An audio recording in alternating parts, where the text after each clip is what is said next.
اچھا، قطع رحمی کے سلسلے میں ایک اور بڑا مسئلہ ہے کہ بزرگوں کا خاموش تماشائی بنے رہنا. آج کل بزرگوں کے اثرات ویسے نہیں رہے. پہلے بزرگ روایتوں میں بھی ہے کہ بزرگ ایسا ہی ہے کہ جیسے امتوں میں نبی ہوا کرتا ہے. اب نبی کا اور کا کیا کام ہے؟ کوئی غلطی ہوتی ہے تو اس کی نشاندہی کرے گا. لوگ برائیوں گناہوں میں مبتلا ہو رہے ہیں، ان کے گناہوں میں مبتلا ہونے سے ان کو روکے گا. تو بزرگ کیا ہیں؟ بس مثلا بیٹھے ٹی وی دیکھ رہے ہیں یا منفی، بلکہ ان کی زیادہ باتیں پتہ چل رہی ہوتی ہیں. بلکہ اکثر تو بزرگ خاندانوں میں لڑائی جھگڑے کا باعث ہو جاتے ہیں. یہی وجہ ہے کہ علماء اکثر بیان فرماتے ہیں. بہرحال ان کی کچھ عمر کا بھی تقاضا ہو جاتا ہے. جو بھی کہا جاتا ہے کہ وَلَا تَقُلْ لَهُمَا اُفٍّ، کہ ان کے سامنے جو ہے وہ اف بھی نہ کرنا.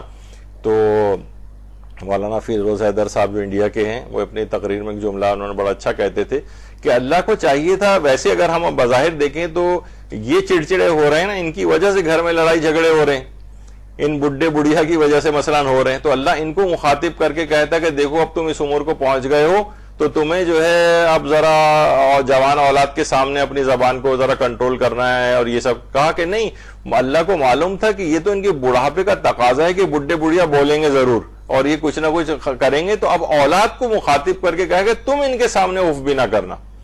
تو بہرحال تو بعض اوقات یہ ہوتا ہے کہ انہی کی وجہ سے بہت ساری چیزیں بھی ہو رہی ہوتی ہیں. لیکن اگر کوئی سمجھدار بزرگ موجود ہیں تو وہ دیکھ رہے ہیں کہ میرے اولادیں آپس میں لڑی جا رہی ہیں، تو یہ خاموش تماشائی بن کے نہ رہیں، بلکہ یہ ان کے درمیان تصفیہ کرانے کی کوشش کرتے رہیں، محبتوں کو بڑھانے کی کوشش کرتے رہیں. کیونکہ دیکھیے قطع رحمی سے جو بچانے والے اعمال ہیں جن سے قطع رحمی بچتی ہے، ایک تو یہ ہے کہ رشتہ داروں کو اذیت نہ دیں. پہلی چیز ہمارے امام علی رضا علیہ السلام فرماتے ہیں کہ اپنے رشتہ داروں سے تعلقات کو بڑھاؤ، چاہے ایک گھونٹ پانی کے ذریعے. اور اپنوں سے تعلقات کا بہترین طریقہ یہ ہے کہ ان کو تکلیف نہ دو. یعنی دیکھیں ابتدا وہاں سے ہوتی ہے کہ جب انسان اپنے کسی بھی عمل سے ان کو کوئی تکلیف پہنچا رہا ہوتا ہے، کوئی جملہ کہہ رہا ہوتا ہے، کوئی ایسی بات کہہ رہا ہوتا ہے، تو اس سے ان کو تکلیف ہو رہی ہوتی ہے. اور اس میں اہم ترین چیز یہ ہے کہ صلہ رحمی برقرار ہے. صلہ رحمی کا محور و مرکز والدین ہوتے ہیں. ان کو انسان مضبوط کرے. یہ جب تک موجود رہتے ہیں، آپ نے دیکھا ہوگا خاندانوں میں کہ مثلا ماں موجود ہے، باپ موجود ہے جس گھر میں، وہیں سارے بہن بھائی بھی ان سے ملنے کے لیے آ رہے ہیں. آپس میں ان کا ملنے جلنے کی وجہ سے میل محبت، پیار محبت بھی آپس میں قائم رہتا ہے. اور ادھر والدین کا انتقال ہو جائے تو پھر پورا خاندان کا شیرازہ بگھر جاتا ہے. پھر ایک دوسرے سے ملنا جلنا بھی ان کا نہیں ہو پاتا آپس میں. یعنی ان سب کو جوڑے رکھنے کا جو ایک باعث ہوتا ہے پورے خاندان کو، وہ والدین ہوتے ہیں. ان کو چاہیے کہ ان کو انسان مضبوط کرے اور ان کی اتنی اہمیت ہو گھر کے اندر کہ سب لوگ وہاں آتے رہیں، ایک دوسرے سے ملتے رہیں. اور کیونکہ صلہ رحمی میں ترجیح والدین کو ہے. ہمارے پیغمبر اکرم صلی اللہ علیہ وآلہ وسلم فرماتے ہیں کہ یقیناً نیکیوں میں سب سے بڑی نیکی کا کام صلہ رحم ہے، اور صلہ رحم میں ترجیحاً ماں باپ ہیں. یعنی سب سے زیادہ صلہ رحم کے مستحق والدین ہیں. تو انسان کو چاہیے کہ ان سے اپنے میل جول کو مستقل جاری رکھے، آتا جاتا رہے، سارے اولادیں آتی جاتی رہیں ان کے پاس، تاکہ وہ مضبوط ہوں اور وہ ڈوری خاندان کا شیرازہ جو ہے بکھرنے سے بچا رہے. کیونکہ یہ خاندان کی یہ جو بزرگ افراد ہوتے ہیں، یہ جب کہیں ہوتے ہیں معاشرے میں، وہیں ان کے بیٹے بیٹیاں بھی آ رہے ہیں، وہیں ان کی اولادیں بھی آ رہی ہیں، ان کے درمیان بھی آپس میں محبت بڑھتی ہے، ایک دوسرے کے کام آتے ہیں. یعنی خاندان جو ہے مضبوط ہوتا ہے ان والدین کی وجہ سے. ان کو چھوڑ نہ دے انسان اس طرح سے.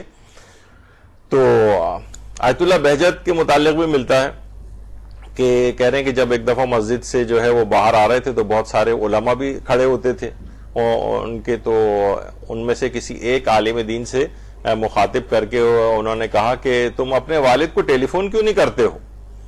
کیونکہ جس وقت تم حمد اور سورہ پڑھ کر ان کو بھیجتے ہو، ایسے ہی جیسے گویا تم نے ان کو ٹیلی فون کیا. یعنی اگر والدین دنیا سے بھی چلے گئے ہیں تو والدین سے کیسے رابطہ اس کے بعد بھی برقرار رکھیں؟ تو کہنے لگے الحمد اور سورہ پڑھ کر ان سے اپنے تعلق کو ایسے ہی جیسے تم نے ان سے فون پہ بات کر لی.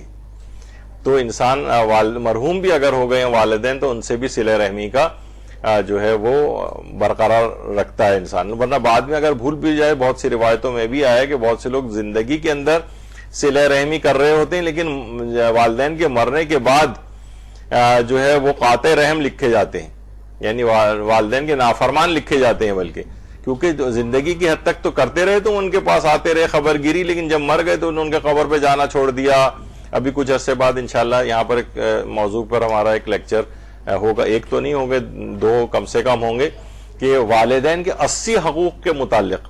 عام طور پہ لوگوں کو سمجھ میں نہیں آتا کہ والدین کے ٹھیک ہے اچھا ان سے سلوک کرنا چاہیے، لیکن 40 ان کے دنیاوی حقوق ہیں اور 40 حقوق ان کے مرنے کے بعد ہیں. ان کو ان کی پوری فہرست آپ کے سامنے پیش کریں گے. وہ 80 حقوق والدین کے کیا ہیں، جس میں ایک یہ بھی ہے کہ حمد اور سورہ کم سے کم پڑھ کے ان سے اپنے صلہ رحمی کو اب بھی برقرار رکھا جا سکتا ہے. ایسا نہ ہو کہ ان کو بھلا دیا جائے. ورنہ کیا ہوتا ہے، مثلا کوئی ایک بھی اگر اکیلا رہ جاتا ہے وہ تو فون پہ ان سے لوگ رابطہ جو ہے وہ رکھ رہے ہوتے ہیں، بس میسج کے اوپر رابطہ رکھ رہے ہوتے ہیں، لیکن مثلا وہ اس طرح سے اکیلے پن کی زندگی گزار رہے ہوتے ہیں. تو اس طرح کی چیز نہیں ہونی چاہیے. اچھا، خاندان کے بڑے بھی آپس میں ذرا محبت سے رہیں، کیونکہ حضرت امیر المومنین علی ابن ابی طالب علیہ الصلوۃ والسلام فرماتے ہیں کہ بزرگوں کے درمیان محبت بچوں کے درمیان رشتہ ہوتی. یہ جتنا آپس میں ایک دوسرے سے محبت اور پیار سے پیش آئیں گے، یہ بزرگ آپس کے اندر ملے جلیں گے، تو یہ چیزیں ان کی اولادوں کے اندر بھی، ان کی اولادیں بھی ایک دوسرے سے ملے جلیں گی. ورنہ یہ بزرگ ایک دوسرے سے ہر وقت منہ پھلائے رہیں گے، ایک دوسرے سے دور رہیں گے.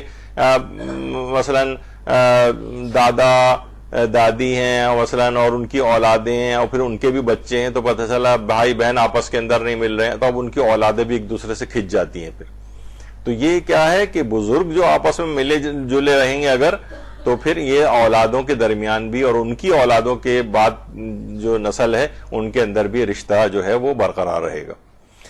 اب خود دیکھیں کہ مثلا امام خمینی جو تھے، ان کے بھائی، یہ بڑے بھائی ہیں آیت اللہ سید مرتضیٰ پسندیدہ، جو ان کے بالکل سامنے بیٹھے ہوئے ہیں. تو امام خمینی بہت زیادہ اپنے بڑے بھائی کا جو ہے احترام جو ہے کرتے تھے، اور ہر جگہ ان کو، حتیٰ کہ جب یہ جلا وطن تھے فرانس میں، عراق میں، تو امام خمینی نے بہت سارے خطوط، اپنے جو نجی خطوط ہیں وہ اپنے مثلا بیٹے کو، اپنی بہو کو جو لکھے ہیں، تو وہ ان کو شائع بھی کیا گیا. اردو زبان میں اس کا ترجمہ وعدہ دیدار کے نام سے ہوا بھی ہے.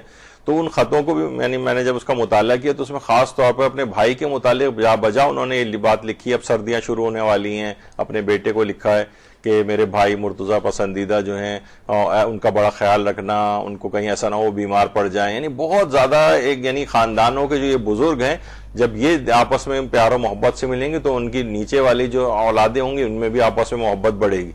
تو بہت زیادہ اپنے بھائی کا اس لحاظ سے خیال رکھتے تھے امام خمینی. ہر جگہ ان کو آگے جو ہے وہ رکھتے تھے.